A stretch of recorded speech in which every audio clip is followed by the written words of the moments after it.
tentang uji normalitas. untuk memenuhi tugas akhir mata kuliah statistik diferensial. Yuk, mari kita simak videonya. Nah, materi yang pertama yaitu ada pengertian uji normalitas. Kita harus mengetahui dulu apa itu uji normalitas. Uji normalitas biasanya digunakan dalam penelitian kuantitatif untuk memastikan bahwa data yang diamati memenuhi asumsi yang diperlukan oleh beberapa metode analisis statistik, seperti analisis regresi atau uji T. Jika data tidak memiliki distribusi normal, maka metode-metode tersebut mungkin tidak memberikan hasil yang akurat, sehingga penting untuk mengetahui apakah data tersebut normal atau tidak. Nah, lalu sebelum kita melakukan analisis data dan untuk menentukan uji yang cocok, apakah akan menggunakan uji statistik parametrik atau statistik non-parametrik, maka selanjutnya yaitu ada kegunaan uji normalitas. Nah, kegunaan uji normalitas yang pertama yaitu untuk menunjukkan bahwa data atau sampel yang diambil berasal dari populasi atau berdistribusi normal. Yang kedua, sebagai dasar dalam mengkaji statistika parametrik atau non-parametrik. Nah, yang terakhir yaitu ada sebagai pedoman bahwa data atau sampel yang diambil dapat mewakili data yang akan diolah. Nah, lalu di sini ada beberapa teknik uji normalitas. Yang pertama ada uji Lilia-Force, yang kedua ada uji Chi-kuadrat, yang ketiga ada uji Kolmogorov-Smirnov, yang keempat ada uji Spiro-Wilk, dan yang terakhir yaitu ada uji Jerky-Bera. Selanjutnya yaitu ada pengertian uji Lilia-Force. Uji Lilia-Force merupakan metode untuk menguji normalitas suatu distribusi data. Uji ini membandingkan fungsi distribusi kumulatif empiris sampel dengan distribusi kumulatif teoritis yang diharapkan dari distribusi normal. Dan yang kedua yaitu ada pengertian uji Chi-kuadrat. Uji Chi-kuadrat ini biasa juga disebut uji goodness of fit. Nah, uji ini menggunakan pendekatan penjumlahan penyimpanan data observasi tiap kelas dengan nilai yang diharapkan. Uji normalitas datanya disajikan secara berkelompok, data berbentuk nominal atau ordinal. Nah, selanjutnya yaitu ada uji Kolmogorov-Smirnov. Uji ini membandingkan distribusi data atau yang akan diuji normalitasnya dengan distribusi normal baku. Jadi, uji Kolmogorov-Smirnov adalah uji beda antara data yang diuji normalitasnya dengan data normal baku. Nah, yang selanjutnya yaitu ada uji Spiro-Wilk. Uji Spiro-Wilk ini merupakan metode atau rumus perhitungan sebuah data yang dibuat oleh Spiro dan Wilk. Metode Spiro-Wilk adalah metode uji normalitas yang efektif dan valid, digunakan untuk sampel yang berjumlah kecil. Nah, lalu yang terakhir yaitu ada uji Jerky-Bera. Uji Jerky-Bera merupakan salah satu uji untuk mengidentifikasi apakah suatu perubahan acak atau random variables berdistribusi normal atau tidak. Uji Jerky-Bera sering diaplikasikan dalam analisis regresi untuk pemeriksaan asumsi normalitas atau untuk mengetahui apakah galat atau kesalahan acak atau random error mengikuti distribusi normal. Kali ini kita akan menggunakan uji normalitas dengan teknik Lilia-Force. Uji normalitas digunakan untuk mengetahui penyebaran dari distribusi data. Apakah data penyebaran secara normal ataupun tidak. Uji normalitas dengan pendekatan Lilia-Force disebut juga uji pendekatan non-parametrik. Hal ini dilakukan jika kelompok sampel yang digunakan dalam sebuah penelitian diasumsikan kelompok kecil. Pengujian normalitas distribusi dengan uji Lilia-Force pada umumnya digunakan untuk data tunggal. Nah, ada beberapa langkah-langkah uji normalitas Lilia-Force. Yang pertama yaitu susun data secara berurutan dari skor terkecil sampai skor terbesar. Yang kedua yaitu hitung rata-rata dari standar deviasi. Yang ketiga, hitung nilai standar baku dengan menggunakan z-score dari masing-masing data. Yang keempat, tentukan nilai normal standar baku z-score dengan menggunakan tabel normal standar baku dari 0 sampai z. Nah, yang terakhir yaitu tentukan peluang FDI. Nah, catatan jika LO lebih besar dari L tabel berarti populasi berdistribusi tidak normal. Sedangkan jika LO lebih kecil dari L tabel berarti populasi berdistribusi normal. Baik, selanjutnya ada contoh soal. Perhatikan data penelitian di bawah ini. Di sini terdapat 8 data, yang dimana data pertama X-nya 25, Y-nya 26, data kedua X-nya 25, Y-nya 26, data ketiga X-nya 27, Y-nya 29, data keempat X-nya 27, Y-nya 29, data kelima X-nya 27, Y-nya 30, data keenam X-nya 30, Y-nya 33, data ketujuh X-nya 30, Y-nya 33, dan data ke-8 X-nya 30 dan Y-nya 35. Jadi berdasarkan data yang tadi saya sebutkan, kita diminta untuk melakukan uji normalitas data kelompok dengan uji Lilliefors, segala taksiran, dan jelaskan kesimpulan dari hasil dari uji tersebut. Langkah yang pertama, kita membuat tabel rekapitulasi data dengan cara kita memindahkan data yang sudah ada, kemudian kita mentotalkan data X dan data Y seperti yang ada di tabel, dapat 221 untuk data X dan 241 untuk data Y. Kemudian kita mencari X bar-nya, yaitu dengan cara membagi total datanya dengan jumlah data. Contoh itu seperti tabel X, ini dapat 27,63 itu dari 221 dibagi dengan 8. Sama dengan tabel Y, 241 dibagi 8, nanti hasilnya 30,13.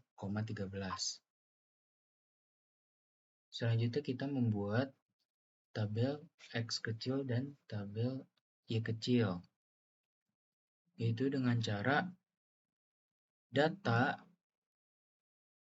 dikurang dengan X bar. Contohnya seperti pada data pertama pada X kecil. Di sini hasilnya minus 2,63, yaitu dari 25 data pertama X 25 dikurang sama 27,63, yaitu X barnya. Dan akan menghasilkan minus 2,63. Begitupun juga dengan Y. Data pertama Y itu 26 dikurang dengan X bar Y 30,13. Hasilnya itu minus 4,13. Begitu selanjutnya ke bawahnya. Selanjutnya kita mencari X kuadrat dan Y kuadrat. Di sini pada X kuadrat, pada data pertama ditemukan 6,92. Dan pada Y kuadrat, data pertama ditemukan 17,06. Pada data pertama X kuadrat ini didapatkan dengan cara mengkuadratkan data pertama X kecil, yaitu minus 2,63 dikali minus 2,63, yang hasilnya 6,92. Dan untuk Y kuadratnya, yaitu dengan mengkuadratkan data pertama Y kecil, yaitu minus 4,13 dikali minus 4,13, yang hasilnya nanti 17,06. Begitupun ke bawahnya. Kemudian, setelah kita mencari X kuadrat dan Y kuadratnya, kita total terlebih dahulu. Seperti yang ada di tabel, pada X bar terdapat 31,878 dan pada Y bar terdapat 76,9. Setelah itu kita mencari tabel XY, yaitu dengan cara mengkalikan tabel X kecil dengan tabel Y kecil. Contohnya seperti data pertama, 10,86 didapat dari minus 0,263 dikali minus 4,13, yang hasilnya 10,86. Begitupun ke bawahnya. Kemudian kita total sama dengan X bar dan Y bar. Setelah kita selesai membuat tabel rekapitulasi data, kita mencari nilai untuk nilai B dan nilai A. Di mana nilai B rumusnya itu ekuivalen X dikali Y dibagi dengan ekuivalen X kuadrat, yaitu 48,374 dibagi 31,878, yang hasilnya 1,52. Kemudian untuk mencari nilai A, rumusnya Y dikurang B dikali X bar, yaitu 30,13 dikurang 1,52 dikali 27,63, yang hasilnya minus 11,87. Langkah berikutnya kita membuat tabel uji prasyarat Lillie Force, yaitu caranya dengan memindahkan data dari soal, kemudian kita totalkan untuk mencari ekuivalennya, kemudian kita cari X bar-nya, lalu kita masukkan nilai A dan nilai B yang sebelumnya kita sudah cari.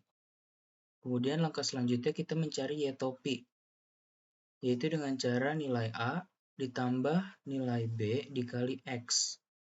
Contohnya seperti pada data pertama, yaitu terdapat 26,13.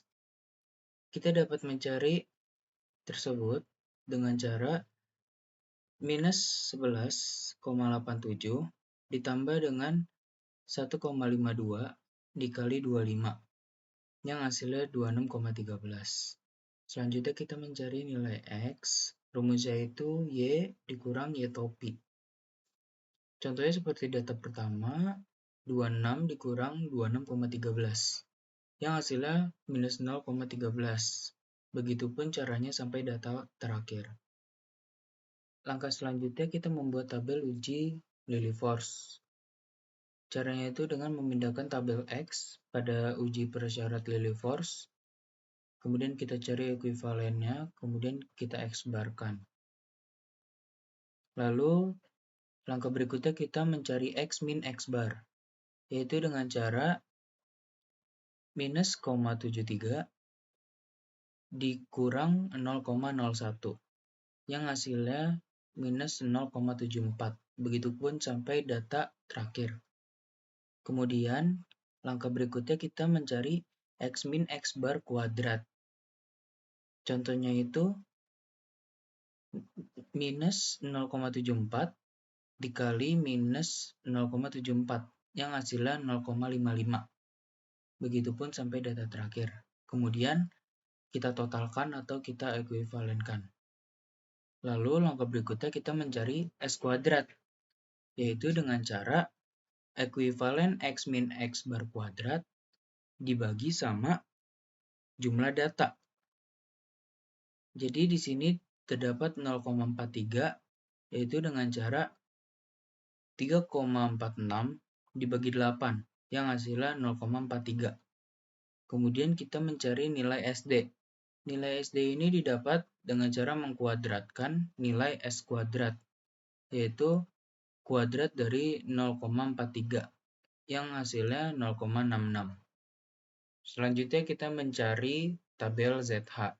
Tabel ZH ini rumusnya itu X min X bar dibagi dengan nilai SD. Contohnya pada data pertama, minus 0,74 dibagi nilai SD 0,66, yang hasilnya minus 1,12. Kemudian, kita mencari tabel ZT. Tabel ZT ini kita dapatkan dari tabel distribusi Z. Contohnya pada data pertama, minus 1,12. Pada tabel distribusi Z, bisa kita dapatkan hasilnya itu 0,3686. Selanjutnya kita mencari tabel FZ. Tabel FZ ini mempunyai dua kriteria. Apabila nilai pada tabel Z-nya itu minus, maka rumusnya 0,5 dikurang nilai pada tabel ZT. Kemudian apabila tabel Z-nya itu nilainya positif, maka rumusnya 0,5 ditambah nilai pada tabel ZT.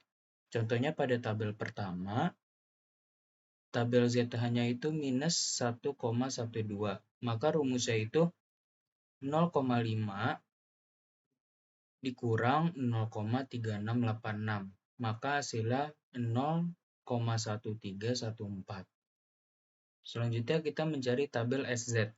Tabel SZ ini mempunyai rumus data dibagi jumlah data. Contohnya pada data pertama 0,125.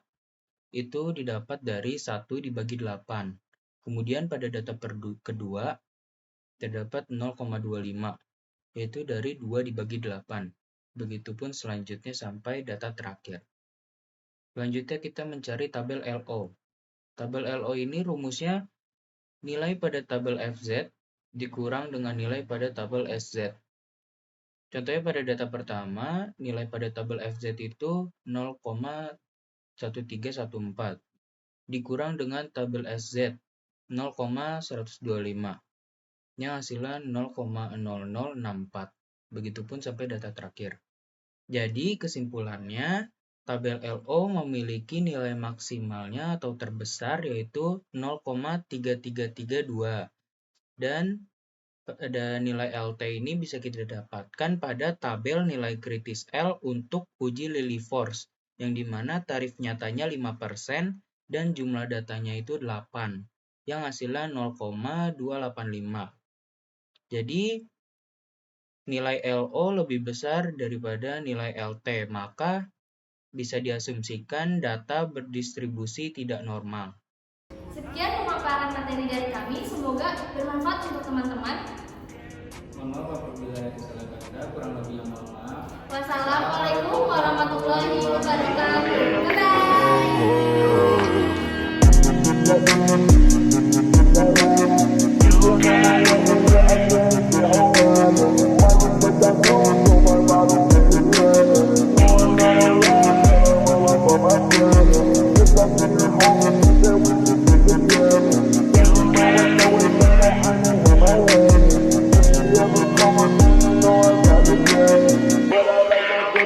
I wish I never met her.